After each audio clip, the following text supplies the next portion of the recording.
Hello students, स्वागत है एक बार आपका फिर से मिस्ट्री के यूट्यूब के स्टडी मंत्र चैनल पर। Today we will discuss about electron microscopy के बारे में आज हम लोग डिस्कस करेंगे, जिसमें कि मेनली टू टाइप्स होते हैं इलेक्ट्रॉन माइक्रोस्कोप। एक तो टेम, एक होता है सेम। टेम मीन्स ट्रांसमिशन इलेक्ट्रॉन माइक्रोस्कोपी और सेम यानी होता है कि स्कैनिंग इलेक्ट्रॉन माइक्रोस्कोपी। तो हम इनके ऊपर डीपली डिस्कस करेंगे। तो आज का हमारा टॉपिक है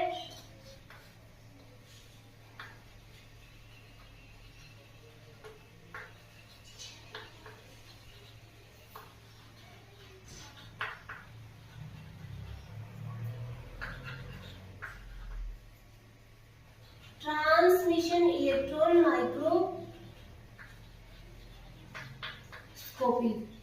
तो इलेक्ट्रॉन माइक्रोस्कोपी क्या होता है? जिस प्रकार से लाइट माइक्रोस्कोप के अंतर्गत किसी भी इमेज को विजुअलाइज करने के लिए किसकी नीड होती है? लाइट की नीड होती है। उसी प्रकार जो इलेक्ट्रॉन माइक्रोस्कोप होते हैं उसमें किसी भी इमेज को विजुअलाइज करने के लिए इलेक्ट्रॉन बीम की नीड होती है। तो जो ट्रांसमिशन इलेक्ट्रॉन माइक्रोस्कोप है उसमें किसकी नीड होती है? इलेक्ट्रॉन्स की। तो क्या होता है स्टूडेंट्स की इसमें highly energetic electron beam produce की जाती है, जिससे कि हमें जो हमारी जो हमने ऑब्जेक्ट लिया उसकी बहुत क्लियर और बिगर इमेज हमें प्राप्त होती है। जो इलेक्ट्रॉन माइक्रोस्कोपी होती है उनकी जो रिजोल्यूशन पावर होती है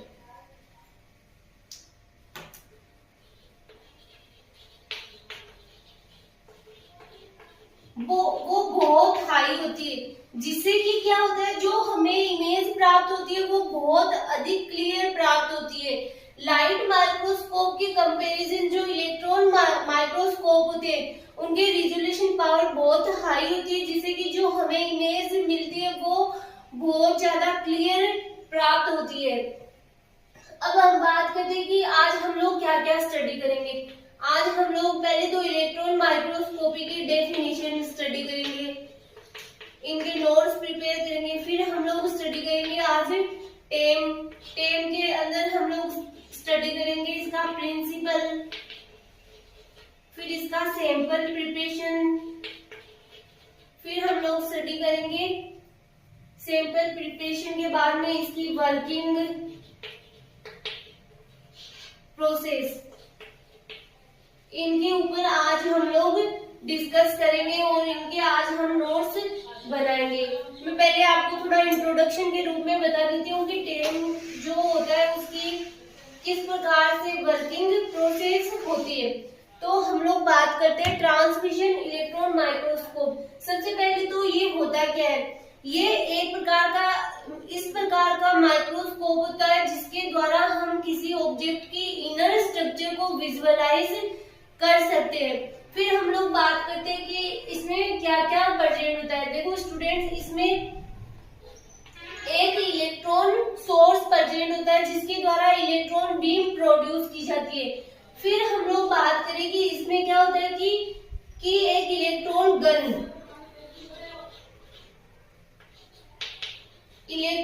गन लगी हुई रहती है। अब वो इलेक्ट्रॉन गन होती क्या है? इसमें टंगस्टन के वायर लगे हुए रहते हैं जिसको इलेक्ट्रॉन गन के रूप में माना जाता है। फिर इसमें क्या होता है कि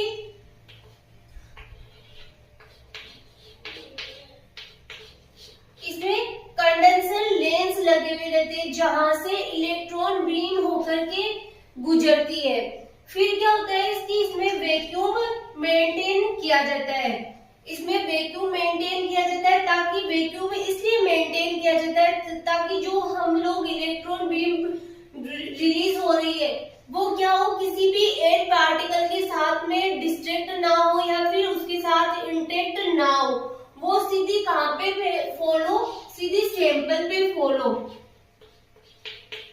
जिससे कि हमें क्या प्राप्त होती है? इमेज प्राप्त होती है।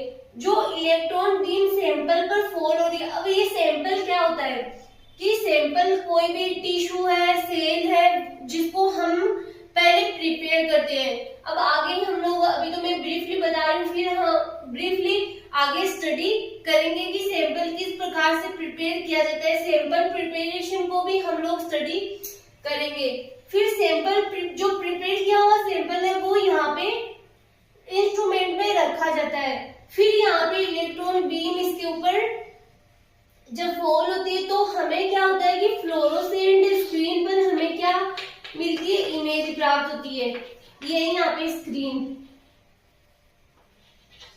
ठीक है, कि जो इलेक्ट्रॉन बीम इस सैंपल पर गिरेगी तो यहाँ से क्या होंगे, इलेक्ट्रॉन ट्रांसमिट होंगे या स्कैटर्ड होंगे। अब इन स्कैटर्ड इलेक्ट्रॉनों के आधार पर ही हमें इस स्क्रीन पर इमेज प्राप्त होगी। जो हमें जितने इलेक्ट्रॉन स्कैटर्ड होंगे या ट्रांसमिट होंगे उसी के आधार पर हमें इमेज प्राप्त होगी।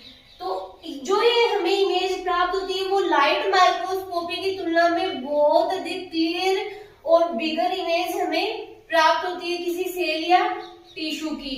तो आगे अब हम लोग इसके नोट्स रेडी करते हैं कि किस प्रकार से इसका सैंपल प्रिपेयर किया जाता है और क्या इसका प्रिंसिपल होता है। हम इनके नोट्स प्रिपेयर करते हैं। Transmission and scanning electron microscope, TEM and SEM. First हम लोग इलेक्ट्रॉन माइक्रोस्कोप की डेफिनेशन नोट डाउन करेंगे। तो उसमें लिखा हुआ कि electron microscope are scientific instrument that use a beam of highly energetic electrons. जैसा मैंने बताया कि इलेक्ट्रॉन माइक्रोस्कोप से क्या होता है कि एक highly energetic electron beam produce की जाती है, जो कि जिसके द्वारा क्या किया जाता है, किसी ऑब्जेक्ट की फाइन स्ट्रक्चर है उसको हम एनालिसिस कर सकते हैं to examine object on a very fine scale. ठीक है, ये है इलेक्ट्रॉन माइक्रोस्कोप की डेफिनेशन। आपके सिलेबस में तो यही दे रखा है, transmission and scanning electron microscope. और नॉर्मली कभी TEM पूछ लिया जाता है, कभी सेम पूछ लिया जाता है, कभी इनमें डिफरेंस भी पूछा जाता है। तो पहले आपको क्या करना है कि इलेक्ट्रॉन माइक्रोस्कोप की डेफिनेशन तो अगर पूछेगा एग्जामिनर तो वो आपके जो शॉर्ट क्वेश्चन आते हैं उनमें पूछ सकता है, बाकी ऐसे नहीं पूछेगा। तो आपको अगर टेम पूछा जाए तो आपको यहाँ से स्टार्ट करना है कि ट्रांसमिशन इलेक्ट्रॉन माइक्रोस्कोप, फिर हम लोग इसके प्रिंसिपल, इसका सैंपल प्रिपरेशन और इसकी जो वर्किंग, किस प्रकार से वर्किंग करता है उसके ऊपर भी डिस्कस करेंगे। फिर इस एग्जामिनेशन से सेल, प्रोटोप्लास्ट एंड टिश्यू की morphology, composition, topography and crystallographic information मिलती है। हम किसी भी मतलब ऑब्जेक्ट की जो सेल है, प्रोटोप्लास्ट है, ये सब क्या है, ऑब्जेक्ट है। तो इनकी मॉर्फोलॉजी, इनका कंपोजिशन, ये किस प्रकार से बने होते हैं, इनके ऊपर हम लोग स्टडी कर सकते हैं, इनको एग्जामिनर कर सकते हैं, किसके द्वारा, टेम और सेम के द्वारा। फिर ये इलेक्ट्रॉन माइक्रोस्कोप होते हैं वो मेनली टू टाइप के होते हैं, mainly two types. Transmission electron microscope, जिसको टेम भी कहा जाता है, used to visualize the inner structure of object. TEM और सेम में एक नॉर्मल डिफरेंस यही होता है कि ये क्या करता है, इनर स्ट्रक्चर को हम लोग इस मतलब किसी ऑब्जेक्ट की इनर स्ट्रक्चर को देखने के लिए टेम का यूज किया जाता है। फिर प्रिंसिपल ऑफ द टेम, कि जो टेम है उसका सिद्धांत क्या होता है, इलेक्ट्रॉन पासेज ए वेव लाइक करेक्टर। जो इलेक्ट्रॉन होते हैं, हम लोग इलेक्ट्रॉन पढ़ते हैं कि इलेक्ट्रॉन क्या होते हैं, वेव लाइक करेक्टर रखते हैं, या इलेक्ट्रॉन है वो वेव के रूप में पास होते हैं। सच हायर एनर्जी इलेक्ट्रॉन किसी सॉलिड में कई माइक्रोन्स की डिस्टेंस तक पेनेट्रेट कर सकते हैं। अब ये हाईली एनर्जेटिक इलेक्ट्रॉन है तो वो क्या करते हैं, किसी ऑब्जेक्ट की को कई डिस्टेंस तक पेनेट्रेट कर सकते हैं। इन ट्रांसमिटेड इलेक्ट्रॉन को बेटर रिजोल्यूशन वाली इमेज पर फोकस किया जाता है, कि जो हमें ये मतलब इलेक्ट्रॉन ट्रांसमिट हो रहे हैं उनको किसी बेटर रिजोल्यूशन वाली इमेज पर फोकस किया जाता है। फिर इस इमेज को हम क्या करते हैं, एग्जामिन करते हैं। तो आगे हम इसका सैंपल प्रिपरेशन, टेम के लिए सैंपल किस प्रकार से प्रिपेयर किया जाता है। तो पहली स्टेप होती है fixation, fixed with chemical product. Fixation के बारे में हम लोगों ने डीपली स्टडी भी कर लिया कि फिक्सेशन की प्रोसेस क्या होती है। तो इसमें क्या होता है, किसी केमिकल के साथ फिक्स किया जाता है। फॉर एग्जांपल ग्लूटाल्डिहाइड को भी हम लोगों ने स्टडी कर लिया था। फिर rinsing and staining, treated with heavy metal compound की, इसमें क्या किया जाता है, किसी हेवी मेटल कंपाउंड के साथ ट्रीट किया जाता है। फिर डिहाइड्रेशन, डिहाइड्रेशन में सबको पता है क्या रहता है कि वाटर को रिमूव करना एसेंशियल होता है। Water must be removed dehydration with A graded series of ethanol और एसीटोन के साथ में क्या की जाती है, डिहाइड्रेट की प्रोसेस कंप्लीट की जाती है। फिर एम्बेडिंग, एम्बेडिंग की प्रोसेस की पे भी हम लोगों ने काफी डिस्कस कर लिया था, तो अब बार बार में तो बताने की जरूरत है नहीं। मटेरियल को ग्रेजुअली अनपोलराइज्ड रेजिन के साथ इनफिल्ट्रेट करते हैं, मतलब कि जो मटेरियल लिया है हमने उसको क्या करते हैं,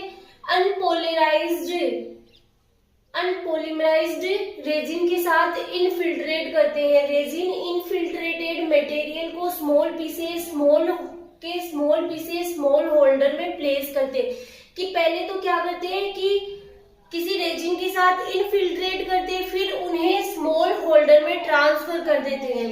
फिर सेक्शनिंग, अब सेक्शनिंग कटिंग के लिए किसका यूज में लिया जाता है, जो हमारे पास इक्विपमेंट थे उसमें हम लोगों ने डिस्कस किया था माइक्रोटोम। तो लगभग 17 mm की थिकनेस वाले सेक्शन को क्लीव्ड ग्लास के स्पेशल नाइफ से कट किया जाता है। The cutting is done with A microtome से क्या किया जाता है, ये प्रोसेस कंप्लीट की जाती है। तो बहुत इजी सैंपल प्रिपरेशन, कभी कभी ऐसे डायरेक्ट ही पूछ लिया जाता है कि टेम में सैंपल किस प्रकार से प्रिपेयर किया जाता है, तो आप ये आराम से लिख सकते हो। यहाँ पे ट्रिक भी लिखी हुई है, देखो इनके सबके फर्स्ट लेटर है वो मैंने यहाँ पे नोट डाउन किए। फिर एक ट्रिक बनाई है कि फिर रोज देख इसे सुबह है, जैसे ऐसे माइंड में रखना इसको कि हम लोगों ने टेम पढ़ा था तो कौन सी ट्रिक पढ़ी थी, फिर रोज देख इसे सुबह। F for fixation, R for rinsing and staining, D for dehydration, E for embedding, S for sectioning. बहुत इजी सी ट्रिक है। आगे हम लोग देखते हैं कि टेम किस प्रकार से वर्क करता है, वो किस प्रकार से वर्क करता है। तो यहाँ पे इसका वर्किंग प्रोसेस ही लिखी गई है, फिर इसके डायग्राम के थ्रू भी हम लोग इसको समझेंगे। पहले हम लोग इसकी प्रोसेस देख लेते हैं कि इसमें इलेक्ट्रॉन गन लगी हुई रहती है, मतलब इसमें एक इलेक्ट्रॉन गन लगी हुई रहती है। वो गन किसको बोला गया है, एक टंगस्टन का वायर लगा हुआ रहता है, जिसी को ही क्या बोला जाता है, गन के रूप में माना जाता है, जिसमें एक टंगस्टन वायर लगा हुआ रहता है जिसको इलेक्ट्रॉन गन के रूप में माना जाता है, जो हीट होने के बाद इलेक्ट्रॉन रिलीज करता है। कि जो क्या होता है, हीट होता है तो क्या करेगा, इलेक्ट्रॉन रिलीज करेगा। ये मान लो ये दो टंगस्टन के वायर, यहाँ पे क्या लगे हुए, टंगस्टन के वायर लगे हुए, इनको क्या माना जाता है कि इनको गन के रूप में ही माना जाता है। जब ये हीट होंगे तो क्या प्रोड्यूस करेंगे, ये इलेक्ट्रॉन प्रोड्यूस करेंगे। तो क्या वो लिखा गया है यहाँ पे, जो हीट होने के बाद इलेक्ट्रॉन रिलीज करते हैं, इलेक्ट्रॉन रिलीज होने के बाद इलेक्ट्रोमैग्नेटिक लेंस लगे हुए रहते हैं जो कि इलेक्ट्रॉन बीम को कंडेंस करता है। यहाँ पे इधर क्या लगे हुए रहते हैं, इलेक्ट्रोमैग्नेटिक लेंस लगे हुए रहते हैं जो इस बीम को क्या करते हैं, कंडेंस करते हैं। कि ये जो बीम है वो डायरेक्ट ही सीधी कहाँ पे फॉलो, सैंपल पर फॉलो, इधर उधर किसी भी अदर पार्टिकल के साथ में इंटरेक्ट ना हो। लेंस लगे हुए रहते जो इलेक्ट्रॉन बीम को कंडेंस करता है। फिर सैंपल को इंस्ट्रूमेंट में रखने से पहले प्रिपेयर करते हैं। अब हम यहाँ पे सैंपल रखते हैं, तो सैंपल को पहले क्या किया जाता है, प्रिपेयर किया जाता है। जो हमने पहले सैंपल प्रिपरेशन देखा उस मेथड के द्वारा पहले सैंपल को प्रिपेयर किया जाता है। फिर इस जो ट्रांसमिशन इलेक्ट्रॉन माइक्रोस्कोप है इसमें रखा जाता है। प्रिपेयर सैंपल को इंस्ट्रूमेंट में रखते हैं, इसके बाद इंस्ट्रूमेंट में वैक्यूम सिलेक्टेड एरिया मेंटेन करते हैं। वैक्यूम सिलेक्टेड एरिया क्यों मेंटेन करते हैं, उसका रीजन भी यही है कि ताकि जो इलेक्ट्रॉन बीम है वो डायरेक्ट किस पे फॉलो, इस सैंपल पर फॉलो।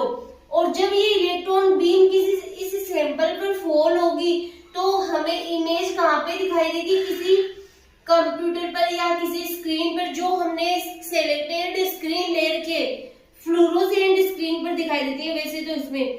तो इस पे हमें क्या दिखाई देगी, इमेज प्राप्त होगी। फिर है कि ताकि इलेक्ट्रॉन बीम से आने वाले इलेक्ट्रॉन किसी एयर पार्टिकल के साथ इंटरेक्ट ना कर सके और वो डायरेक्ट सैंपल पर फॉल हो और सैंपल से ट्रांसमिट होकर के हमें इमेज प्राप्त हो। बहुत इजी सी इसकी वर्किंग है, जो आप यहाँ पे सुनते सुनते ही समझ में आ जाएगा कि किस प्रकार से टेम है, उसकी वर्किंग प्रोसेस होती है। तो क्या होता है स्टूडेंट्स की जब ये इलेक्ट्रॉन बीम सीधे सैंपल पर फॉल होगी तो जो इलेक्ट्रॉन ट्रांसमिट होगी और इलेक्ट्रॉन ट्रांसमिट होगी तो उसी के बेसिस पर हमें क्या प्राप्त होगी, इमेज प्राप्त होगी। इन ट्रांसमिट इलेक्ट्रॉन के बेसिस पर ही हमें इमेज प्राप्त होती है। फ्लोरोसेंट स्क्रीन पर हमें इमेज प्राप्त होती है। इस इमेज को हम सिस्टम पर सीन कर पाते हैं। यहाँ पर जितने इलेक्ट्रॉन स्कैटर्ड होते हैं, मतलब स्कैटर्ड मतलब बिखरे हुए, तो जितने इलेक्ट्रॉन स्कैटर्ड होते हैं उसी टाइप की इमेज हमें प्राप्त होती है। बहुत इजी सी इसकी वर्किंग प्रोसेस है कि क्या होता है कि इसमें टंगस्टन के वायर लगे हुए रहते हैं जिनको इलेक्ट्रॉन गन के रूप में माना जाता है। जब ये हीट होंगे तो क्या प्रोड्यूस करेंगे, इनसे इलेक्ट्रॉन रिलीज होंगे। फिर क्या होते हैं, इलेक्ट्रोमैग्नेटिक लेंस लगे हुए रहते हैं जो इस इलेक्ट्रॉन बीम को क्या करते हैं, कंडेंस करते हैं। फिर हम लोग क्या करते हैं कि सैंपल प्रिपेयर किया हुआ जो सैंपल है वो रखते हैं। फिर क्या करते हैं, हम वैक्यूम मेंटेन करते हैं ताकि जो ये आने वाले इलेक्ट्रॉन बीम है वो किसी भी प्रकार से डिस्ट्रैक्ट ना हो, कि इधर उधर के एयर पार्टिकल के साथ में किसी भी प्रकार का इंटरेक्शन ना करे और डायरेक्ट ही सैंपल पर फॉल हो। जब ये डायरेक्ट सैंपल पर फॉल होती है तो क्या होता है कि यहाँ से जितने भी इलेक्ट्रॉन स्कैटर्ड होते हैं उसी प्रकार की इमेज हमें प्राप्त होती है। ये सिंपल सा इसका वर्किंग प्रोसेस थी जो हमने स्टडी कर लिया। आगे हम लोग इसको डायग्रामेटिक समझ लेते। देखो यहाँ पे इलेक्ट्रॉन सोर्स लगा हुआ रहता है, मतलब ये क्या है, तो ये टंगस्टन वायर है जहाँ से इलेक्ट्रॉन बीम प्रोड्यूस की जाती है। मतलब जब ये हीट होता है तो यहाँ से क्या होते हैं, इलेक्ट्रॉन रिलीज होते हैं। ये इलेक्ट्रॉन रिलीज होंगे तो यहाँ पे ये लेंस लगे हुए रहते हैं, यहाँ से होते हुए ये गुजरेंगे इस कंडेंसर अपर्चर से। फिर क्या होंगे, ये सैंपल पर फॉल होंगे। यहाँ से इस इलेक्ट्रॉन बीम को क्या की जाती है कि कंडेंस किया जाता है ताकि ये क्या हो, डायरेक्ट ही सैंपल पर फॉल हो। फिर सैंपल से होते हुए ये कहाँ पर पहुंचते हैं, ऑब्जेक्टिव लेंस पर पहुंचते हैं। ऑब्जेक्टिव लेंस से होते हुए ऑब्जेक्टिव अपर्चर, फिर यहाँ पे जो सिलेक्टेड एरिया अपर्चर लगा हुआ रहता है वहां पर ये क्या होते हैं, इलेक्ट्रॉन बीम गुजरते हैं। फिर यहाँ पे इंटरमीडिएट लेंस लगे हुए रहते हैं, इनसे होते हुए फिर प्रोजेक्टिव लेंस से होते हुए फ्लोरोसेंट स्क्रीन पर ये क्या होते हैं, फॉल होते हैं। तो हमें इस फ्लोरोसेंट स्क्रीन पर क्या प्राप्त होती है, इमेज प्राप्त होती है। फिर यहाँ पे स्पेस कम था इसलिए मैंने ये लिख दिया। इधर की डायग्राम है transmission electron microscope. I hope आपको इजीली ये समझ में भी आ गया होगा कि इसमें किस प्रकार की इसकी वर्किंग होती है, क्या इसका सैंपल प्रिपरेशन होता है। नेक्स्ट लेक्चर में हम लोग स्टडी करेंगे स्कैनिंग इलेक्ट्रॉन माइक्रोस्कोप।